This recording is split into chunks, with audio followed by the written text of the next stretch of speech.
We now join Rashida Lucas and T.P. Lucas as Judge Lynn hears their case. Mr. Lucas, you have brought Mrs. Lucas here to court in order to recover either your 2000 Camry that you said you upgraded or the value of the upgrades that you put in the Camry that you say she took. And I know that you're wearing sunglasses, which usually is not permitted in a courtroom, but I understand that you have an eye issue, glaucoma, and the lights are bothering you. Mr. Lucas, I'm going to start with you. Why don't you tell me how we got here and why it is you've needed to come to court to get this car back? Well, Your Honor, everything, there was nothing wrong, nothing. You know, everything was normal at my house. Everything was normal? Nothing wrong, nothing. Rashida told me, baby, I'll be back, and she left. You know, it was back in November. Mrs. Lucas, Mr. Lucas says you had a great relationship. Yes, we had a wonderful relationship. Why don't you tell me what was wonderful about it? It was wonderful. We were like best friends. I believe, you know, he's my soulmate. Everything was fine except... Except? He was too nice. It's too nice. I mean, how does one be too nice to one's wife? He was too nice, like, it was scary nice.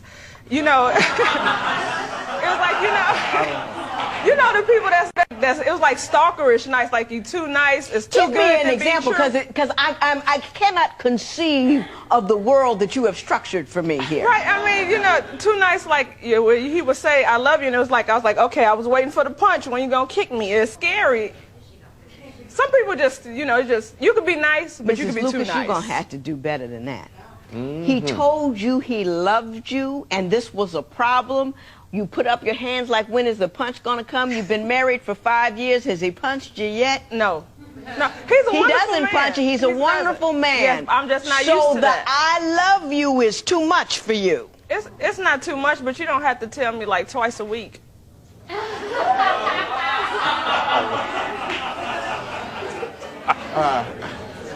Can't figure that.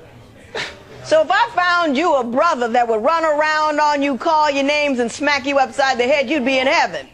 No, he don't have to call me names or smack me, but... He can run around on you. No, not that either, but... What do you want from a man, Mrs. Lucas? Yes. I mean... She told me that's what she wanted. What did she tell you she wanted? Well, she told me she wanted somebody to cherish her and don't run around on her. You know, all the things that a good man and a good woman should want out of each other. We agreed that, because I had been married before, and my ex-wife, oh my goodness, she scared me. If I ever did it again, it was going to be better than any other marriage, and I made the promise for keeps. It wasn't to be playing around, you know, and if nothing's wrong, where are you going? You know, there are women that would pull her head off her neck for a guy like me.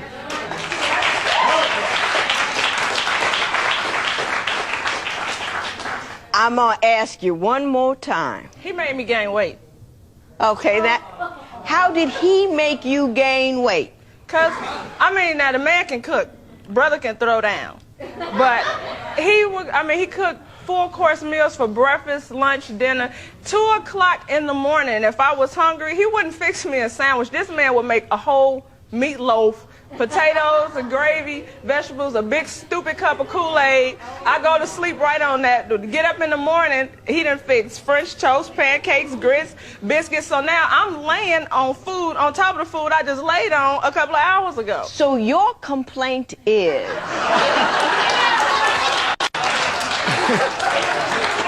that this man cooked too often and too well, and he made me gain weight. Mrs. Lucas, have you lost your mind? No.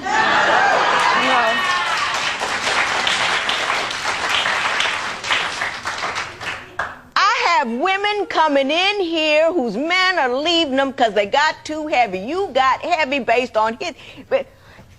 They won't cook, they won't clean, they won't pick up the house, they're controlling, they're unkind. You have got a guy who cooks for you. You have got a guy who doesn't care what size you are. You have got a guy who, who tells you that he loves you without being prompted or looking for sex, and you're telling me that you want to leave him because he treats a good black woman, which we're going to have to qualify, like good black women, a queen ought to be treated. And what you're doing